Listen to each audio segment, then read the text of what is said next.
Imran Khan Oxford university का chancellor का election लड़ रहा। चलें, जो भी होगा, मुझे उससे इख्तलाफ हो, आपको उससे इख्तलाफ हो, पाकिस्तानी तो है ना। और किसी पाकिस्तानी का नाम आ जाना पाकिस्तान के लिए एजाज है या नहीं है? बोलें तो सही। मुकाबले में कौन है?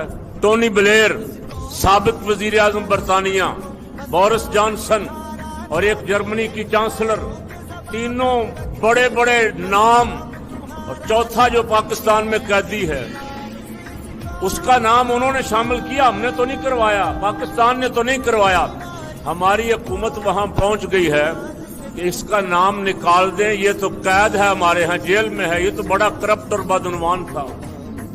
हमारी हुकूमत सरकारी खर्चे पे वहां मजमून छपवा रही है, बेगैरती की आखिरी हदों को छू रहे हैं, हाथ लगा लगा के।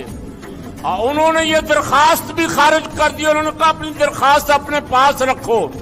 और सर्वे ये बता रहे हैं कि एक जेल में बैठा हुआ आदमी ऑक्सफोर्ड का चांसलर मुंतखब हो जाएगा। सर्वे ये बता रहे हैं। हमारे घटियापन की हद ये है कि हमें ना मुल्क के नाम की फिक्र है, ना इस्लाम के नाम की फिक्र। हमें जाती दुश्मनी है कि हमारा जाती दुश्मन है, बस बाकी जो मर्जी हो।